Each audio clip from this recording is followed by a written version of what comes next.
그래서 현 상황 속에서 다시 그러니까 본질로 돌아가 보세요. 인플레가 기본적인 출발점이었잖아요. 인플레가 출발점이에요. 그런데 인플레는 이게 정치 실패에서 비롯된 거. 제가 계속 강조를 하잖아요. 예? 정치 실패에서 비롯된 거라는 거. 근본 원인을 해소 안 하면요. 이건 반복되어져요. 모든 게 다 그렇잖아요. 사람 몸에도 그러니까 우리가 어떤 분이 불행하게 암세포가 이렇게 되면 암세포를 제거를 해야 되는 거잖아요. 남겨두면 다시 또 재발하잖아요. 이게 결국은 풀린 돈에다가 이게 기름이 원래 흘려져 있었는데 불을 붙이면서 서비스 부분으로 확산된 거지 아닙니까? 서비스 부분으로 확산되게 되면요. 그다음부터는 이건 이제 통제하기 힘들어져요. 서비스 물가는요. 미국 역사에서 보게 되면은 경제 충격, 특히 뭐냐면 금융위기발 침체가 와야지만 이게 진정됩니다. 금융위기발 침체가 와야지만 이 서비스 물가가 진정되어져요. 그 이유를 잠시 설명드릴게요. 그 다음에 이제 뭐냐면 지금 그러니까 예를 들어서 이 미 국채 가격 폭락을 막는 방법은 뭐겠습니까? 가장 본질적인 건 뭐냐면 미국 재무부가 국채 발행을 줄이는 거예요. 국채 발행을 줄인다는 얘기는 뭐예요? 돈을 차입을 줄인다는 얘기잖아요. 그러려면 어떻게 하겠습니까? 필요한 지출을 그러니까 대폭 줄이든지 지출 줄이는 거 이게 쉽지가 않거든요. 예? 정부 지출 줄이는 것이요. 예? 아니면 결국은 증세를 해야 되는 거잖아요. 예? 국채 발행 줄이려면요. 근데 이거 할 수 있냐고요? 재무부가 지금 증세를 추진할 수 있냐고요? 말로만 계속해서 바이든 행정부가 했지만은 추진은 안 됐잖아요. 하나도요. 예? 추진은 고액 부유층원들한테 증세한다고 하다가 그 추진이 제대로 안 되잖아요. 그렇죠? 그 다음에 이제 연준 입장에서 할 수 있는 게 뭡니까? 연준은 그러니까 어떻게 됩니까? 국채를 그러니까 시장에 국채가 너무 많이 공급되고 있어. 그래서 국채 가격이 하락하고 있어. 그럼 국채를 해소를 해야 되잖아요. 국채를 해소한다는 게 무슨 얘기입니까? 그게 양적 완화잖아요. 그럼 돈이 공급되잖아요. 시중에요.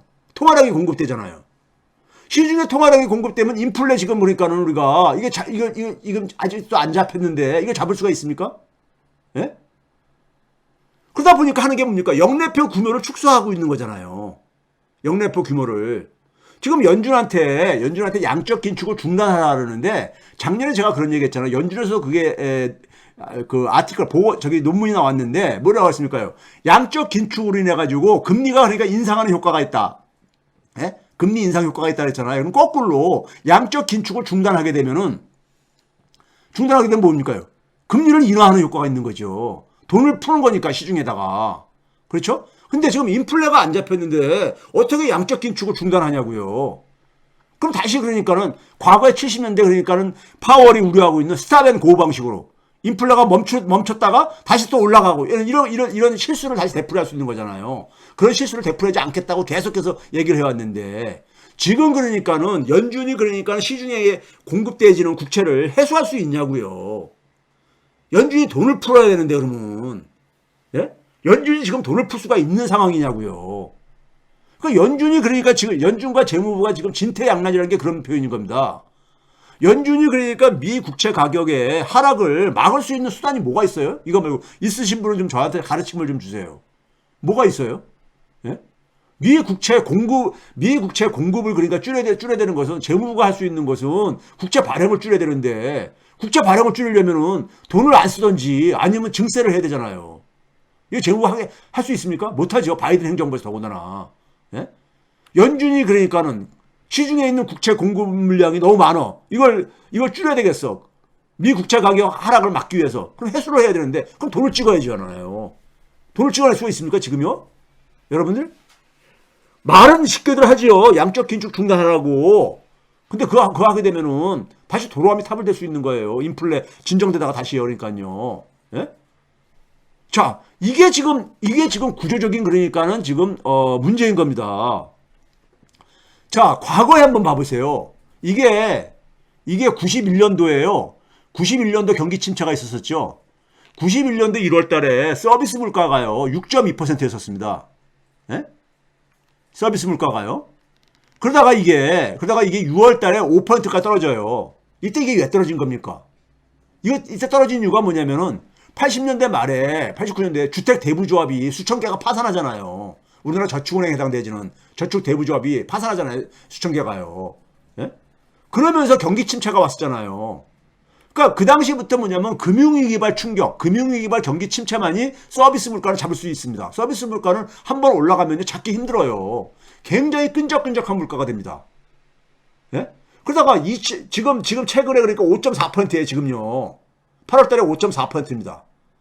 그러니까 이게 언제입니까요? 90년대 초 그 당시처럼 높은 서비스 물가가 여전히 높은 거예요. 서비스 물가가 지금 안 잡히고 있어요. 충분히요. 아까 얘기했죠. 자, 이제 정리한 걸 봐보세요. 공급층 요인 한번 봐보세요. 미국 정부가 재정 적자 줄일 수 있어요? 없죠. 둘째, 연준이 양적 긴축을 중단할 수 있어요? 중단할 수 있죠. 했는데 하게 되면 뭡니까? 통화량이 증가합니다. 그러면 인플레 잡는 거 포기해야 되는 거죠. 연준의 역내포 규모 축소하고 있죠. 이미 축소하고 있어. 근데 별로 효과가 안 나타나고 있어요. 별로 효과가 안 나타나고 있다고요. 지난주에도 데이터 보여드렸는데 오늘 다시 보여드릴게요. 수요층 요인 봐보세요. 중국의 미국채 매도 중단할 것 같아요? 안 합니다. 안 해. 예? 자기 이익을 위해서도 안 해요. 미국채 가격이 지금 하락세로 전환됐다는데 빨리 하나는 줄여야지. 손실을 줄일 게 아닙니까? 일단은 경제적인 이익 차원에서도요. 두 번째는 뭐냐면은 예? 미국채의 이 신뢰성이 붕괴돼야지 그러니까는 이 국제 통화 시스템을 재편할 수 있을 게 아닙니까? 절호의 기회라고 생각하는데 지금. 그다음에 연준이 금리 인하 신호를 보내야 되는 거죠. 가능해 이게요? 불가능하죠. 그럼 이런 상황을 다 아는 상황 속에서 수요와 공급 구조에서 아는 상황 속에서 시중에서 있을 월가들이 은행이라든가 거기에 그러니까 뭐 보험회사라든가 이런 미국 국채를 많이 투자하고 있는 펀드라든가 이런 애들이 미국 국채를 살 수가 있어요? 여러분이면 사겠냐고요. 손실 볼 텐데. 그렇죠? 자, 수요와 공급 구조에서 중요한 거 빠진 게 뭐가 있는가 한번 봐보세요. 여러분들 빠진 게 있으면 저한테 좀 얘기해 주세요. 예? 수요와 공급 측의 구조가 지금 그러니까 딱 이렇게 보니까 시장에서 보니까는 수요층 요인에서 수요가 살아날 것도 별로 안 보이고 공급 측에서 공급을 그러니까 대규모로 줄일 요인도 안 보이는 거예요 지금요. 그런데 어떻게 지금 그러니까 미 국채 가격에 하락에다가 베팅을 할 수 있냐고요. 예? 미 국채 가격 하락에다가 어떻게 베팅을 할 수 있냐고요. 예? 이게 지금 현실이라고요. 이거 정리해보면요. 자, 이거 봐보세요. 여기 보시게 되면은 제일 많이 그러니까 미 국채를 보유하고 있는 게 누구예요? 연준하고 해외입니다. 연준하고 해외예요. 그러니까 이게 2019년 12월 달에 연준은 그러니까는 당시에 36% 파란색 선입니다. 그런데 지금 현재 최근에 얼마까지 줄어들었어요? 37%. 한때는 그러니까 한 41%까지 올라갔다가 양적 긴축을 하면서 좀 줄어들었죠. 37%까지요. 전체 발행액에 의해서 비중입니다. 해외에서는 뭐냐면 3년 전만 하더라도 팬데믹 전만 하더라도 한 30% 가까이 보유를 하고 있었는데 이게 쭉 줄어가지고 23%가 줄어들었잖아요. 회색 막대기 뭐냐? 중국의 보유 비중입니다. 중국의 보유 비중은 4.6에서 2.6까지 줄어들었어. 예? 그러니까 지금 봐보세요. 근데 연준이 어떻게 다시 그러니까 이걸 늘릴 수밖에 없는데 연준이 늘리게 되면 어떻게 되는 거예요? 돈을 찍어가지고 다시 또 매입을 해야 되는데 통화량이 증가하잖아요. 그럼 인플레에다가 기름을 붓는 거지. 예? 해외에서 이걸 사줄 것 같아요? 예? 해외에서 여기다가 저 미 국채 가격이 떨어져가지고 손해보는데 여기다 어떻게 사줘요? 예? 사줄 돈은 또 어디 있고? 예? 중국이 발을 빼고 있는데. 일본이 그나마 지금 그러니까 매각을 못하고 있다 보니까는, 예? 달러를 회수를 못하다 보니까는 지금 그나마 가고 있는 거고요. 예? 자, 그 다음에 역내포 규모. 연준이 그러니까는 그 시장에다가 그 팬데믹 이후에 국채를 공급을 해줬잖아요. 공급을 해줬는데 이게 언제부터입니까? 이게 올해 5월 달부터 그러니까는 지금 최근 거까지예요. 10월 달까지란 말이에요. 10월 초까지요.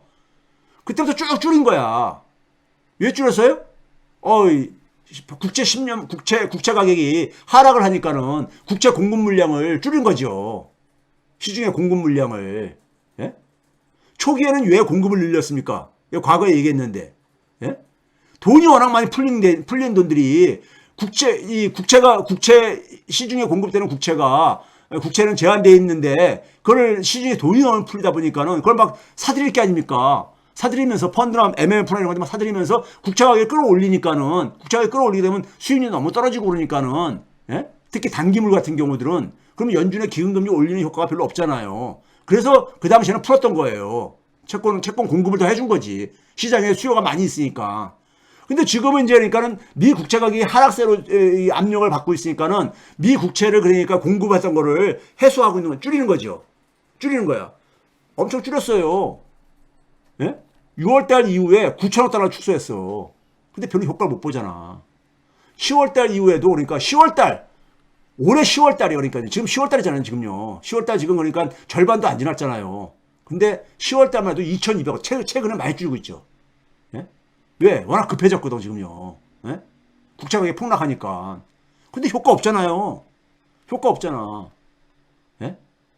연준이 가지고 있는 수단이 없잖아요. 그러니까 연준이 가지고 있는 게 영래포 규모 축소하는 거하고 그다음에 뭐냐면 양적 긴축 축소하는 건데 양적 긴축은 아까 얘기했듯이 중단해 버리게 되면은 통화량 해소가 안 되는 거잖아요. 네? 자, 시장에서 거래되는 미국채 규모를 봐보세요, 여러분들. 제가 아까 그랬죠. 10월 달에 33조 4,700억 달러. 이게 연방 정부가 부채 상한선 조정하기 전에요. 얼마였었냐? 31조 한 5천억 달러까지 갔었어요. 근데 지금 정확하게 한번 봐보세요. 얼마가? 2조 달러가 4개월 만에 2조 달러가 미 국채가 더 발행된 거예요. 4개월 만에. 예? 4개월 만에 2조 달러 미 국채가 쏟아져 나오는데 미 국채 가격이 하락하는 거 당연한 거 아니에요? 근데 이걸 억지로 막았던 거야. 연준이 막을 수 있다고 또 시장에서는 믿었던 거야. 예? 근데 그게 사실은 그러니까 시장에서도 보니까 연준이 이걸 과연 막을 수 있을까? 여기에 대한 의구심이 들기 시작했다 했잖아요. 이거의 문제는요, 지금요. 예? 이겁니다. 연준이 그러니까 소위 말해서 잔머리 굴려가지고 작년 11월 달부터는 영래포를 가지고 말하면서 시장을 달랬지요. 그래서 미국채 가격 하락을 막았지요. 근데 가만히 보니까 너무 많이 쏟아내고 있거든, 미국채가. 아니, 4개월 만에 2조 달러가 어떻게 이게 쏟아져 나옵니까? 2조 달러면요. 2조 달러면 어느 정도입니까? 우리나라 GDP가 많이 올라가봤자 했을 때 한 1조 8천억 달러까지 때까지 올라갔었어요. 우리나라 GDP가요. 근데 이건 미 국채 증가 속도를 봐보세요. 증가 속도. 2001년부터 금융위기 전까지는요. 1년에 한 3,300억 달러 정도씩 증가했어요. 미 국채 발행액이요. 근데 금융위기 이후부터 팬데믹 직전까지는요. 1조 달러까지 증가합니다. 그러니까 4배 이상 증가한 거잖아요. 그런데 팬데믹 이후 3년간에 얼마 증가했냐? 2조 3천억 달러로. 2배 이상 증가한 거예요. 금융위기 이전 도 많이 증가했는데 그때보다 더 많이 증가한 거야. 그러니까 이거는 기본적으로요. 미 국채 가격이 지금 폭락하는 것에 가장 근본 원인은 뭐예요? 미국이 너무 그러니까 국채를 많이 발행하는 거야. 이게 근본 원인이잖아요. 이걸 발행을 해놓고선 그러니까 이거를 다 알아서 시장에서 사라 이렇게 하고 앉아 있는 거잖아요. 네? 사라 이거 하는 거잖아요. 윤석열 정권이 지금 국가의 근간, 기본 구조를 지금 무너뜨리고 있어요. 근데 이건 예정된 겁니다. 예상됐던 거예요. 예상됐던 겁니다. 예상됐던 건데 그 이유를 제가 좀 오늘 이제 말씀을 드리려고 하고 있습니다.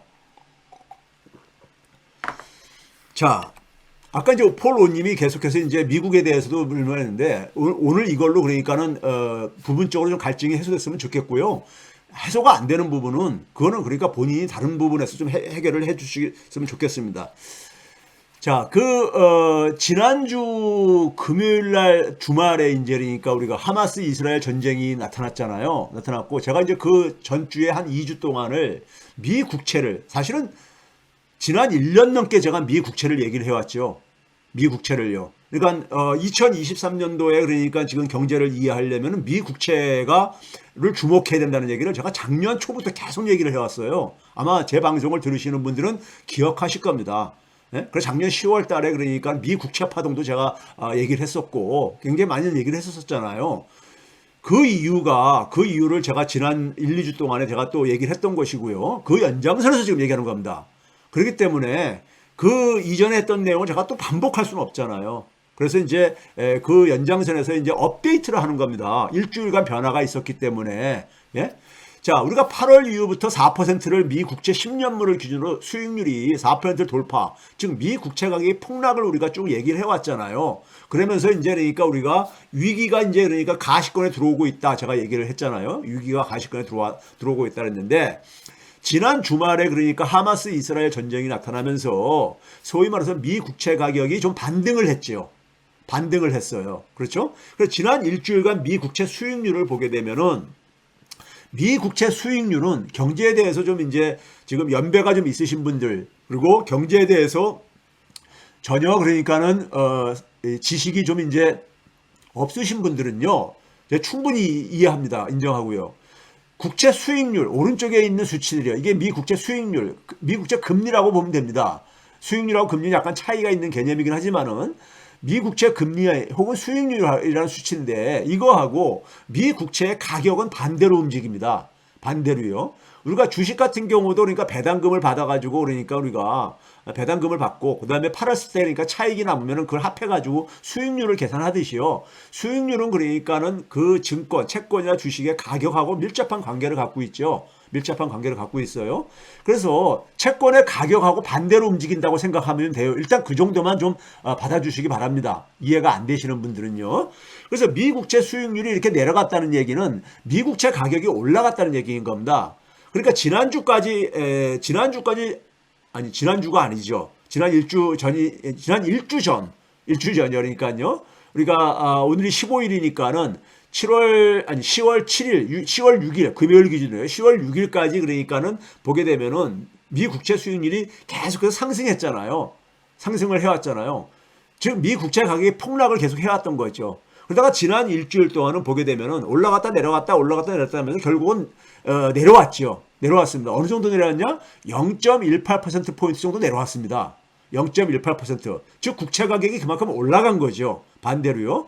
미 국채 가격이 올라가면서 이게 이제 올라간 거는 예상된 거죠. 왜냐하면 전쟁이라는 것은 충격 중에서도 가장 단기적으로는 강한 충격이잖아요. 이게 물론 그렇게 장기화되게 되면은 또 다른 이제 문제가 발전을 할 수도 있는 거지만은요.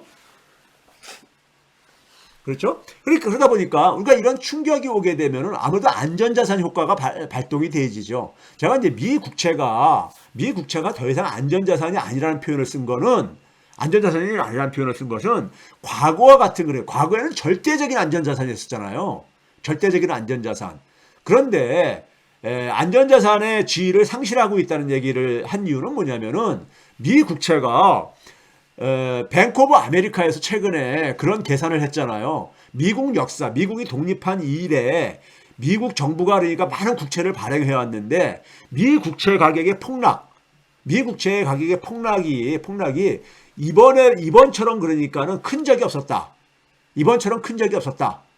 이런 이제 그러니까 계산을 냈잖아요. 역사상 그러니까 지난 한 250년 이래 가장 최고로 미 국채에 투자했을 때 손실률이 굉장히 크다. 그런 얘기 했잖아요. 예? 그러면은 그 얘기는 그러니까 우리가 지금 상황이 특별한 시점이라는 얘기인 거죠. 미 국채가 그러니까 우리가 안전자산이라는 것은 사실 손실을 그러니까 최소화시켜주는 자산이잖아요. 어떤 그러니까 우리가 충격들이 왔을 때 그것이 긴축에 의한 충격이든 전쟁에 의한 충격이든 간에요.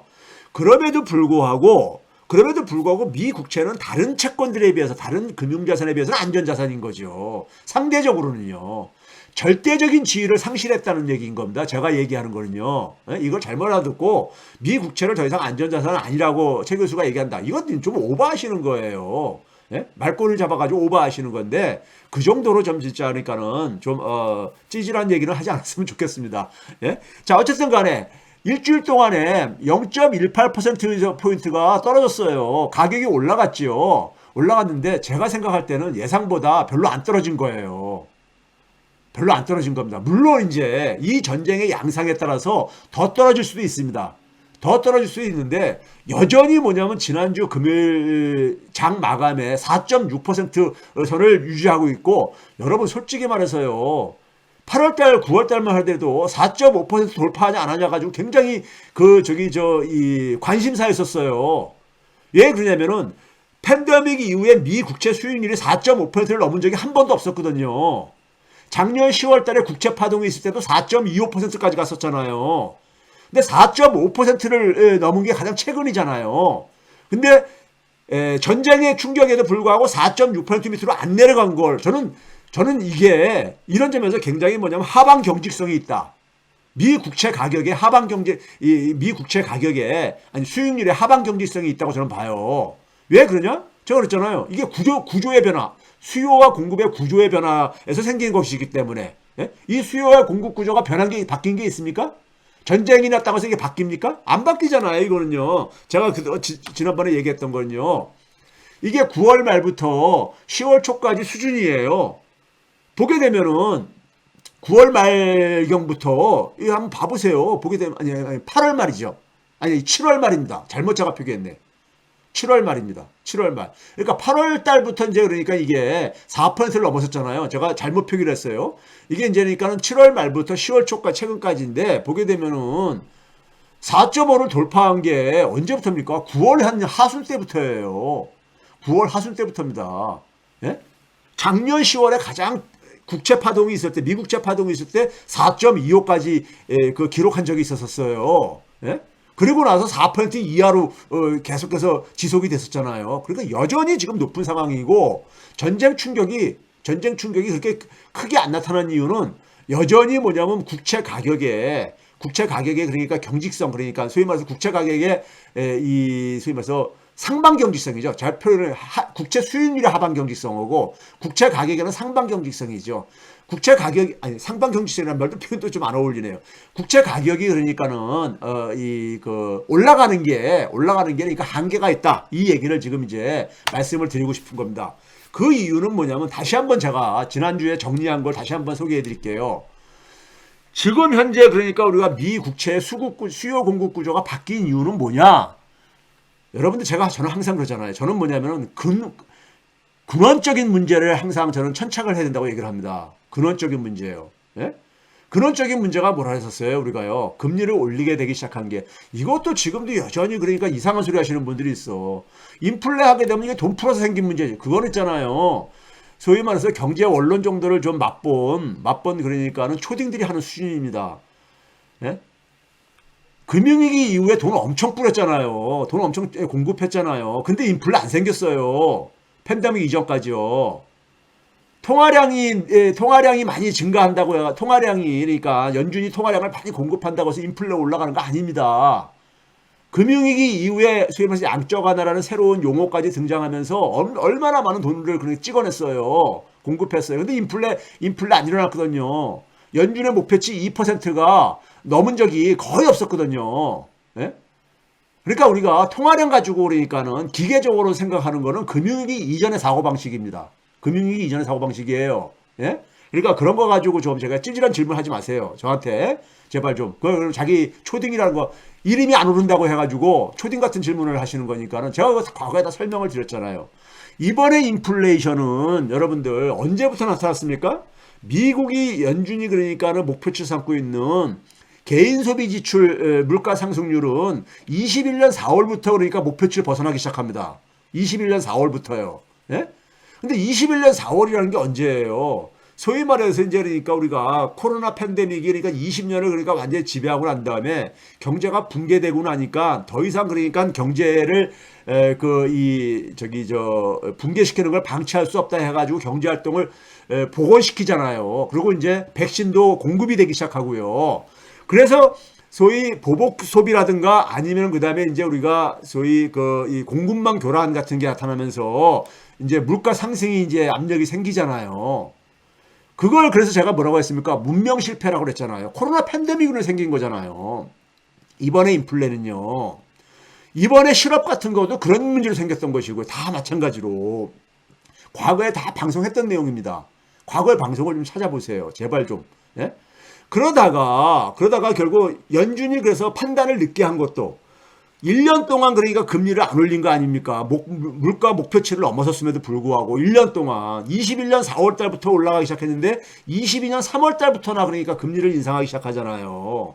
그 이유가 뭐였었습니까? 연준이 뭐냐면은 코로나 팬데믹으로 인해서 생긴 공급망 교란은 시간이 지나면 결국은 정상화된다. 정상화되게 되면은 그러니까 인플레는 그러니까 통제 범위로 내려올 것이다.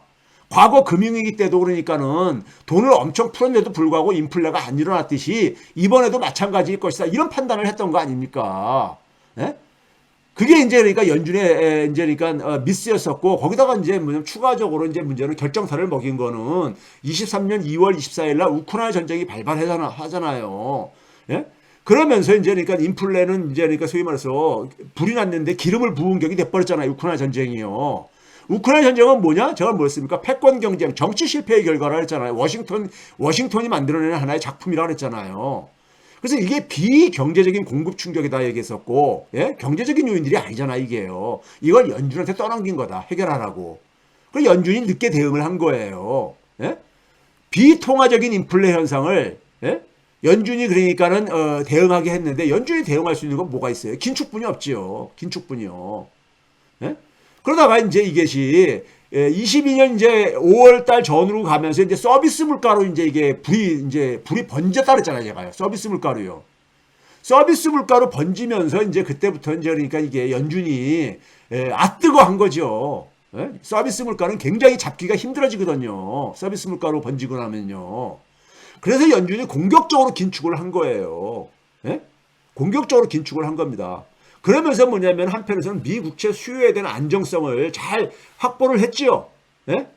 연준이 원하는 대로, 미국 정부가 원하는 대로 미 국채 수요 안정성을 확보를 했지요. 그러니까 단기 금리는 올렸음에도 불구하고 장기 금리는 그러니까 그 통제를 했던 거죠. 통제를요. 성공적으로 했던 거예요.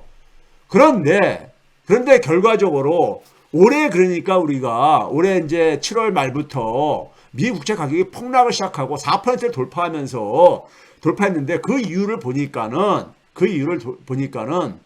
미 국채 수급 구조의 균열이 시장에 그러니까는 소위 의구심이 그러니까는 임계점을 넘어가기 시작하더라 이거예요. 수급 구조는 건 뭡니까? 미 국채를 그러니까 사겠다는 사람과 팔겠다는 측과 간에 팔겠다는 측은 누구예요? 연방 정부잖아요. 연방 정부가 그러니까 미 국채 발행량을 보니까 이게 그러니까 너무 그러니까는 많이 발행하는 거예요. 지난 6월 달 이후에 4달 동안에 2조 달러어치나 발행을 했으니까는 이거는 그러니까 전대미문의 발행 규모거든요. 거기다가 뭐냐면은 수요 측은 보게 되면은 연준이 그러니까 지금 미 국채를 매입해 줄 수 있는 형편이 안 된다 이거예요. 지금은요. 예? 지금은 왜 긴축을 해야 되는 상황이니까요. 예? 연준이 긴축을 해야 되는 상황이니까. 거기다가 통화 다원화 경향성이 그것도 뭡니까? 미국이 그러니까 사실 자기 발등을 찍은 거라고 제가 여러 번 얘기했죠. 러시아를 그러니까 스위프트, 그러니까 이 결제망에서 쫓아내 버렸잖아요.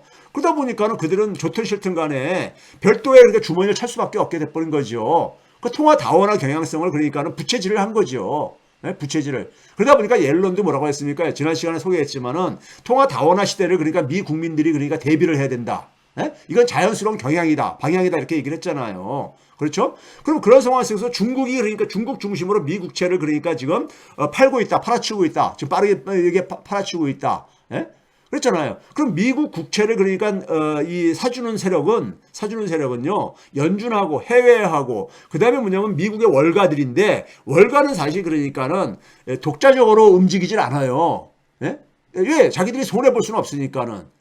연준하고 결국은 뭐냐면은 그 해외를 좌지우지하는 건 사실 일본과 중국인데 일본은 지금 그러니까는 사주 형편이 못 돼요. 자기들 발등에 불이 떨어져 있기 때문에 사주 형편이 못 됩니다. 예? 예? 팔기도 참 뭐하고 살 여력도 별로 없고 이런 이제 형편이지요. 예? 그래서 중국이 그러니까는 팔다 보니까는 해외 보유 규모는 계속 줄어들고 있고 연준은 사줄 수가 없고 그러다 보니까는 주요한 그러니까 매수 세력이 실종되는 상황 속에서 공급 물량은 폭탄처럼 쏟아지고 앉아 있다 이거예요. 예? 하늘에서. 그러다 보니까 월가에서는 뭐라고 하냐? 월가에서는 이거 미 국채가 더 이상 그러니까는 가격이 그러니까 지탱되기 힘들겠구나. 해가지고 자기들도 발을 빼는 거죠. 빼는 겁니다. 그게 가격 폭락으로 이어진 거예요. 그리고 이 미 국채 가격 폭락은 거기서 끝이는 게 아니라 미 국채에 투자했던 사람들 손실을 해서 끝이는 게 아니죠. 미 국채는요 모든 자산의 출발점입니다. 모든 자산의 근원이에요. 그러니까 쉽게 얘기하면 하나 예를 들면 오른쪽에 예를 표현했지만은 이걸 담보물로 잡고 그러니까는 사실 그러니까 대출 받아가지고 투자를 하고 그럽니다. 상대적으로 조금 더 위험한 자산에다가. 그런데 담보 가치가 하락하는 거잖아요. 미 국채 가격이 하락한다는 얘기는요. 우리가 주택을 담보로 해가지고 대출을 받듯이 미 국채도 담보물로서는 굉장히 훌륭한 담보물이거든요. 네? 훌륭한 담보물이거든요. 그렇죠? 그러니까 자연히 미 국채 가격 하락은 많은 자산들의 가격 하락으로 이어질 수밖에 없어요. 지금 그러니까 미 국채가 가격이 하락하게 되면은 당연히 어떻게 되겠습니까요? 자금 조달비용이 올라간다는 얘기하고 같은 말이잖아요. 그러니까 특히 회사 채권을 발행해서 자금을 조달하는 회사 기업의 경우에는 자금 조달 비용이 상승하게 되고 자금 조달 비용이 상승하면 자금을 확보하기 위해서 추가로 채권을 발행해야 되잖아요. 그럼 채권 가격이 추가 하락하죠. 채권의 공급 이 압박이 작용하니까요. 이 악순환고리가 만들어지고 있었던 상황이었어요. 이런 상황 속에서 하마스 이스라엘 전쟁이 딱 터진 거예요. 그러니까 잠깐은 시간 번 거죠. 그런데 문제는 지금 제가 설명한 이 수요 공급 구조가 기본적으로 변할 가능성이 있냐 이거예요. 제가 하는 것은. 더군다나 전쟁으로 인해서 긍정적인 측면만 생긴 게 아니잖아요. 안전자산 효과가 긍정적인 효과를 한다면 채권 가격에 인플레가 거잖아요. 당장 뭐냐면 석유 가격이 좀 이제 올라갔잖아요. 그리고 재정 부담이 올라가잖아요. 전쟁 비용이 올라가니까요. 이런 거는 그러니까 또 악재지요. 그런 점에서 뭐냐면은 이 수요 공급 구조의 근본적인 구조를 바꾸기는 힘들다고 저는 보는 겁니다. 자, 그래서 이게 지금 뭐냐면요. 2010년부터 그러니까 금융위기 이전에 그러니까 소위 말해서 경제가 그러니까 좀 이제 회복이 되기 시작하는 2010년 1월 달부터요. 2009년을 넘어서면서부터 이제 그러니까 좀 이제 경제가 안정되기 시작하니까요. 금융위기 충격에서요. 2010년부터 최근까지 기업 회사채 중에서 가장 최고 우량 등급 AAA 회사채 수익률이 파란색이고요. 그다음에 주황색이 소위 말해서 이제 그 시장에서 자금을 도달할 수 있는 비우량 회사채입니다. 예? 요거 밑에는 그러니까 사실상 이 위험한 소위 말해서 채권으로 취급되는 선이죠. 근데 보게 되면 이게 지난 2010년부터 지금 한 13년 정도 시간이 흘렀잖아요. 그러면 이번에 그러니까는 소위 그 채권 가격이 폭락하기 전까지 평균이 얼마였었느냐? 평균이 얼마였었냐면요. 최고 우량 등급 회사채는 3.84%였었어요. 7월 달까지요. 3.84%. 예? 3년물 미 국채 가장 우량 등급 회사채 수익률이요. 그다음에 비우량 등급은 4.81%였습니다. 약 1%포인트 정도 차이가 있는 거죠. 그런데 최근에 국채 가격이 폭락하면서 얼마까지 올라갔느냐? 가장 우량 등급 회사채가 5.13%까지 올라갔어요. 지금 뭐냐면 지난 7월 달까지 평균 4.8인 비우량 등급 회사채보다도 더 올라가 버린 거죠. 그러니까 지금 모든 기업들이 자금의 그 비용 압박을 받을 수밖에 없어요. 회사채를 발행하면서 그러니까 굉장히 그 비용이 증가를 하고 있는 거기 때문에요. 비우량 기업은 6.16%까지 올라갔어요. 9월 달에요. 이게 9월 달 평균입니다. 9월 달 평균이에요. 그러니까는 상당히 지금 그러니까 자금 시장에 압박이 지금 이렇게 가해지고 있었던 거예요. 그래서 제가 그런 얘기 한 거잖아요. 이제 균열이 시작됐다. 채권 시장에. 이런 얘기 했잖아요. 그러다가 하마스 이스라엘 전쟁을 하면서 국채 가격이 조금 회복되니까는 갑자기 무슨 세상이 바뀐 것처럼 들고 가는데 구조가 변한 것은 없다 이겁니다. 그러다 보니까 4.6% 이하로 안 내려가고 앉아 있었던 거고요. 지난 일주일 동안에도요. 올라갔다 내려갔다 하면서도요. 그게 결국은 우리나라 시장에도 미치다 보니까 제가 돌려막기가 한계에 봉착했다고 얘기를 하는 것이고요. 중장기 시장 금리는 한국은행이 영향 못 미쳐요. 영향력 없어요. 예? 영향력이 없습니다. 예? 국제 채권 시장에서 결정된다고 제가 얘기를 했잖아요. 예? 중장기 시장 금리는요. 예? 그래서 이 구조가 잠깐 지금 전쟁으로 시간 벌기를 하고 있지만은 더 시간이 지나면서 그러니까 전쟁이 그러니까 최악으로 치닫지 않는 이상에는 더 나쁜 요인을 추가를 하고 있는 이런 측면도 있다는 것을 여러분들이 생각을 하셔야 될 겁니다. 자, 이걸로 좀 정리를 마치겠습니다. 오늘 이제 본 주제로는 국가 근간이 그러니까 붕괴되고 있다 이겁니다. 이게 근데 예정된 결과라 이거예요. 자, 이 얘기를 좀 이제 하도록 하겠습니다. 이 얘기를 하는데 이것과 관련된 경제 자료는 간단한 자료입니다. 먼저 윤석열 정권의 특성 하게 되면은 우리가 흔히 그러잖아요. 검찰공화국이라 하잖아요. 일반 사람들이요. 검찰공화국이 뭘 의미하는 거냐? 여러분 생각해 보셨습니까? 검찰공화국의 내용은 뭐냐면요. 국가기구를 사유물로 생각하는 이런 집단이 권력을 장악한 나라가 돼버린 겁니다. 과거에 독재 권력들, 소위 말해서 박정희 전두환 군사 독재 권력들하고도 다릅니다. 그들은 뭐냐면은 그들은 국가 권력을 장악함으로써 인사권을 가지고 있으니까, 소위 말해서 법적인 대통령은 인사권을 가지고 있다 보니까는 공직에 대해서 그걸 통해서 간접적으로 공적 권한을 사유화했죠. 그런데 검찰공화국은요, 어떤 존재들이냐면 짐이 곧 국가다라는 절대 권력 사고를 가지고 있는 집단입니다. 네? 검찰공화국은요. 짐이 곧 국가다. 프랑스 절대 왕정의 우리가 상징으로 우리가 루이 14세인가 뭐 사람이 얘기한, 그러니까 국가의 모든, 그러니까는 국가의 공공 기구들은 다 내 거다 이거죠. 내 거다 이거죠. 이건 조선 시대 때도 웬만한 왕들은 이런 생각을 안 갖고 있었죠. 어? 이게 조선이 뭐예요? 고려 시대 때도 그랬었고요. 예? 심지어 뭐 삼국 시대도 마찬가지입니다. 예? 그러니까 얼마나 지금 이게 후퇴를 하고 있는 거예요. 왜 이런 사고를 가지고 있느냐? 검찰공화국들은 이게 검찰 권력의 특성에서 비롯됩니다. 검찰 권력은 우리가 흔히 뭐라고 합니까요? 네? 검찰 권력은요. 검사 동일체 뭐 이런 얘기 쓰잖아요. 그건 뭡니까? 다 상명하복. 그러니까 개인이든 뭐든 간에 다 그러니까 유기체적으로 그러니까는 다 연결돼 있다는 얘기 아닙니까? 한 몸이라는 거잖아. 한 몸이요. 검찰 조직은요. 검사 개개인들은 다 그러니까는 그 검찰 조직에 그러니까 한 몸이라는 거잖아요. 예? 그럼 이게 뭐냐면은 검사 조직은 국가기구잖아요. 검찰 조직은 국가기구인데 검사 개인은 자연인이잖아요. 예? 그렇죠? 자연인이 곧 그러니까 뭐냐면 국가기구라고 생각하는 거예요. 자기들이 그러니까요. 이 검찰 조직의, 대한민국 검찰 조직의 특성입니다. 이게요. 예? 그러니까 검찰 권한을 우리나라 검찰들은 사실상 사유물로 생각하잖아요. 자기들은 그러니까 검찰 조직에서 봐주기 때문에 사람을 죽이는 어떤 범죄를 저지르지 않은 이상에는, 예? 기소도 안 당한다. 이런 생각을 갖고 있는 집단들이잖아요. 그럼 완전히 그러니까 정신병자들이잖아요. 예? 그렇죠?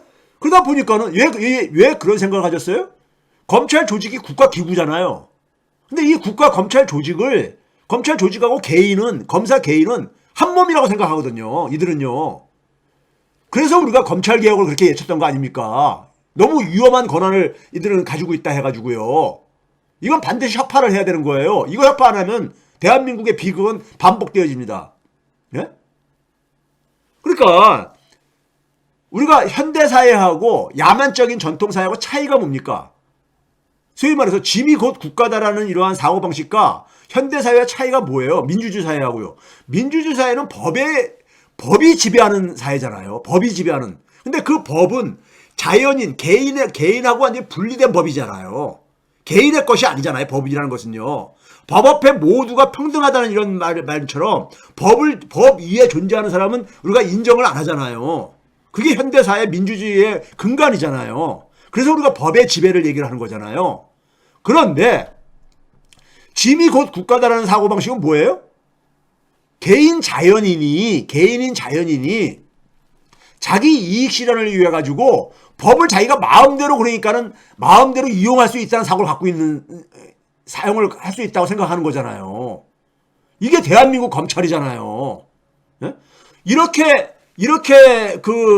조직 생활을 해오던 사람들이 국가 권력을 장악했어. 그러다 보니까 국가 권력에는 검찰 조직만 있는 게 아니잖아요. 국가 기구는요. 감사원도 있고 통계청도 있고 여러 국가 기구들이 있잖아요. 이게 다 자기 거가 됐다고 생각하는 거야. 자기 거가 됐다고. 이건 뭡니까? 국가 기구가 사유물이 되게 되는 순간에 이건 뭡니까? 이건 근대 현대 사회가 아니죠. 이거 현대사회가 아니죠. 전통시대도 전통 왕조시대 때도 아주 폭군시대 때나 이런 일이 있었지. 예? 그러다가 폭군이 결국은 쫓겨나고 그러잖아요. 이거는 그러니까 우리가 인류가 문명사회를 만들고 난 이후에는 이런 경우는 거의 없습니다. 이건 폭군들만이 그러니까 가능한 거예요. 폭군들만이. 예? 그러니까 국가기구라는 게 굉장히 많잖아요. 감사원, 그다음에 우리가 심지어 국가인권위원회, 무슨 권익위원회, 이거 많잖아. 이걸 다 뭐냐면 자기들 개인 사유물이라고 생각하는 거예요. 예? 왜 이렇게 됐느냐? 검찰 조직에서 그렇게 사고하는데 훈련이 된 사람들이, 이 사람들은요. 그러니까 법의 지배에서 자기들은 예외라고 생각하잖아요. 법의 지배에서. 예? 자기들은 법을 그러니까는 법의 지배를 안 받을 수 있는 존재라고 생각하잖아요. 그래서 제가 그걸 특권층이라고 표현하는 거잖아요. 법의 지배를 안 받을 수 있는 자기들은 존재이자 집단이라고 생각하는 거잖아요. 그런 집단들이 권력을 장악한 거야. 그러다 보니까는 검찰 조직을 사유물로 삼았던 논리를 그대로 연장을 해가지고 국가 모든 기구를 자기들 사유물이라고 생각하게 된 거예요. 그러니까 그렇게 되는 순간에 국가기구는 존재 의미가 없죠. 국가기구가 사유물이 돼버리면은, 예를 들어서 경찰이 사유물이라면은 부자가 자기 개인, 그러니까는 개인 신변보호를 위해 가지고 고용한, 그러니까는 소위 말해서 이 신변보호를 해서 고용한 소위 그런 사적인 그러니까 이 보안 조직인 것처럼 경찰을 생각하는 거잖아요. 예? 경찰이나 군인을 그렇게 생각하는 거잖아요. 국가기구가 사유물로 생각하는 거거든요. 예? 지금 그렇게 돼가고 있잖아요, 실제로요. 실제로 돼가고 있잖아요. 최상병 그러니까 사고에 대해서 그러니까 대통령이 그러니까 개입을 해가지고, 예? 그걸 그러니까 뒤집어 엎는다거나 하는 이런 것들이 그러니까 바로 그런 거잖아요. 자, 이것과 관련해서 제가 오늘 제한된 시간에 소개할 수 있는 게 뭐냐면요. 두 가지입니다. 하나는 재정이 망가지고 있어요.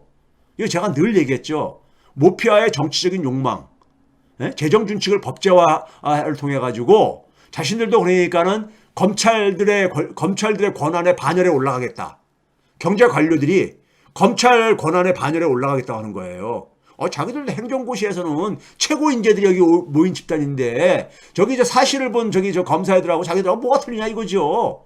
검사들이 누리는 권한이 너무 부러운 거야. 그걸 지금 그러니까 흉내내고 앉아 있는 거예요. 그래서 이들이 내세운 재정준칙 법제화의 내용은 뭡니까요?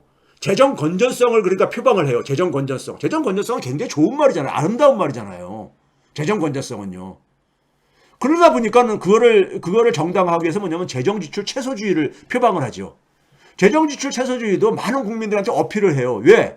정부에 대해서 별로 그러니까 안 좋은 감정들이 많거든요. 예? 정부가 돈 쓰는 게 별로 그러니까는 마음에 안 드는 게 많거든요. 맨날 세금만 걷고 그 세금 거둔 거를 굉장히 그러니까는 낭비해서 쓰는 것 같거든요. 실제로 그런 것들도 많이 우리가 눈에 목격이 되기도 하고요. 그렇죠? 그러다 보니까는 정부 재정 지출을 줄이려면 계속 줄이는 게 좋다 이런 얘기를 하죠. 근데 재정 지출을 줄일 때요. 모든 재정 지출을 그러니까 일률적으로 줄이는 게 아닙니다. 힘이 없는 부서의 예산이 줄어들어요. 힘이 없는 부서. 예? 그리고 재정 지출을 줄이게 되게 되면 세금도 줄여야 되잖아요. 세금을 줄이면 누가 혜택을 많이 봅니까? 세금을 많이 내는 사람들이 혜택을 보죠. 예? 재정지출 최소주의를 우리나라 국민들 중에서 90%는 좋아할 일이 아니에요. 자기가 얻는 것보다 잃는 게 더 많아요. 자, 실제로 한번 봐봅시다. 윤석열 정권이 작년도 5월 달에 출범했죠. 작년도 5월 달이요. 작년 5월 달부터 12월 달까지. 그리고 올해 1월 달부터 8월 달까지. 한번 이걸 비교해보세요. 둘 다 8개월이잖아요. 둘 다 8개월이잖아요. 그렇죠? 묘하게 8개월이잖아요. 근데 작년 재정은요. 여러분들이 이해해야 될 게 작년 재정은요. 문재인 정권에서 편성한 예산입니다. 올해 예산은 작년 12월 달에 국회에서 통과된 거잖아요. 그럼 마찬가지로 작년도의 재정은요. 그 전에 12월 달에 문재인 정권 21년 12월 달에 통과시킨 예산안인 거예요. 그럼 여기서 한번 봐보세요. 그러다 보니까는 작년도 윤석열 정권 출범한 5월 달부터 12월 8개월 동안에 그 1년 전에 비해 가지고 정부의 수입은 19조 1천억 원이 증가했어요. 근데 지출은 48조 1천억 원이 증가했어요. 당연히 그럼 재정 적자가 생겼겠죠? 예, 그 차액만큼이요? 그렇죠? 그런데 정부 채무는, 그 차이가 얼마 정도 됩니까? 약 30조 원 차이가 나잖아요. 근데 정부 채무 증가액은 30조가 안 넘었어요. 25조가 안 넘었어요. 예? 정부 채무 증가액은 23.4조 원뿐이 안 증가했어요. 그런데 올해 8개월 동안은요, 수입이 44조 2천억 원이 줄어들었어요. 근데 이거를 그러니까 재정준칙 법제를 하기 위해서 맞추려다 보니까는 지출을 대규모로 줄인 거야. 64조 원 정도 줄인 거예요. 그럼 그 차액이 얼마입니까? 한 20조가 채 안 되잖아요. 근데 정부 채무는 50조 원이 증가했어요. 아니, 지출을 많이 줄였는데 어떻게 정부 채무액이 더 증가하죠? 2배 이상 더 증가하죠? 이게 바로 재정지출 최소주의가 가지고 있는 함정입니다. 거기다가 성장률도 봐보세요. 작년도에는 그러니까 수입이나 지출을 다 늘렸다 보니까는 성장률이 1.2%야. 작년도 하반기에만요. 근데 올해 상반기에는 0.9%뿐이 안 증가했어. 0.9%뿐이요. 왜? 정부가 돈을 안 쓰니까. 그렇죠? 그러다 보니까 어떻게 됩니까? GDP 대비 정부 채무 변동폭도 어떻습니까? 올해 상반기가 작년 하반기에 비해서 3배 이상이나 증가했어. 3배 이상이나. 그러니까 재정 건전성을 표방을 했는데 결과는 재정은 더 파탄이 나고 경제는 성장률은 더 둔화되는 이런 결과가 나온 거예요. 역설적으로요. 나라 재정과 경제가 붕괴돼 가고 있는 거예요, 지금요. 예? 나라 재정과 경제가 붕괴돼 가고 있는 거라니까요. 이게 윤석열 정권 안에서 이루어진 거야. 작년 8개월, 올해 8개월. 16개월치가 지금 나왔거든요. 16개월치가. 예? 이상하지 않아요, 여러분들이요? 예? 작년엔 그러니까 수입과 지출을 다 늘렸을 때가 오히려 정부 채무가 덜 증가해. 예? 정부 채무가 덜 증가했어요. 성장률이 더 올라간 건 뭐 쉽게 이해가 되죠. 지출을 많이 늘렸으니까. 예?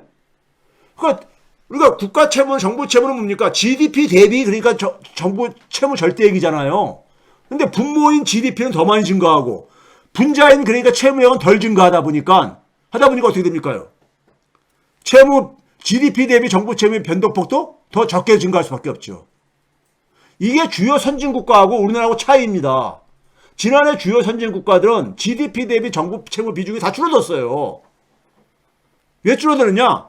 정부 채무 절대액은 증가했어요. 근데 GDP가 증가하다 보니까, 우리나라보다 많이 증가하다 보니까 이게 줄어든 거예요. 예? 그런데 윤석열 정부는 재정 건전성을 내세우면서 수입이 줄어들다 보니까는 지출을 대규모로 줄인 거야. 대규모로 줄이게 되면 정부 채무는 그러니까 그만큼 덜 줄어들어야 되는데 정부 채무는 폭발적으로 증가를 하고 GDP 대비 정부 채무액도 그러니까는 급증을 한 거예요. 예? 지금 나라 재정과 경제라는 것은 정부가 담당하고 있는 경제의 근간이잖아요. 경제의 근간이잖아. 이게 지금 붕괴돼 가고 있다니까요. 그런데 추경호는 계속해서 똥꼬지 피우고 있잖아요. 똥꼬지 피우고 있어. 내년도에도 더 강화하겠다는 거잖아, 지금요. 네? 그리고 이거를 숫자를 가지고 장난하기 위해 가지고 단기 차입을 한국은행에서 차입을 하고, 네? 그다음에 엔화 채권 발행해 가지고 자금 조달하고 이런 짓거리를 하고 앉았잖아요. 이게 뭡니까요? 모피아들이 자기들의 권한을 강화하기 위해서, 재정에 대한 권한을 독점하기 위해서 경제 관료들이, 모피아들이 선출 권력도 손을 못 대게 하기 위해서 하다가 빚은 참극입니다, 이게. 예? 이게 그 빚은 참극이에요. 국민 개개인들은 국가 재정에 별 관심이 없죠. 나하고 무슨 상관이냐 이렇게 생각할 수 있잖아요. 성장률, 저것도 나랑 개인적으로 무슨 상관이냐 그러잖아요. 상관이 있어요. 상관이 되게 크지요. 상관이 굉장히 크지요. 예? 재정이 지금 붕괴돼 가고 있고요. 되게 우리가 나라가 망할 때 보게 되면요, 전통시대 그러니까는 그 선비들이 뭐라고 표현하냐면요. 국빈민곤 이 네 자를 씁니다. 예? 실학파들도 그랬었고, 국빈민곤. 나라 국자에다가요, 가난할 빈자. 나라는 가난해지고, 백성 민자. 공궁해진다. 백성은 공궁해진다. 국민은 공궁해진다. 나라는 가난해지고, 백성은 공궁해진다. 이게 왕조시대 말기에 국가의 근간이 무너졌을 때 나타나는 공통된 현상이에요. 역사적으로요. 예? 역사적으로요. 지금 그렇잖아요. 국가의 근간이 무너지고 있는 거야. 경제적인 근간이 무너지고 있는 거예요. 경제적인 근간이요. 예? 왜 이렇게 됐다고요? 국가 재정을 이게 다 자기 거들이라고 생각하는 거야. 자기 마음대로 할 수 있는 거라고. 예? 사유물로 생각하잖아요. 사유물로. 예? 대통령이 해외 순방하면서 쓰는 돈들 하나도 그건 안 아까워하잖아요. R&D 이런 건 줄이라고 하면서. 그렇죠?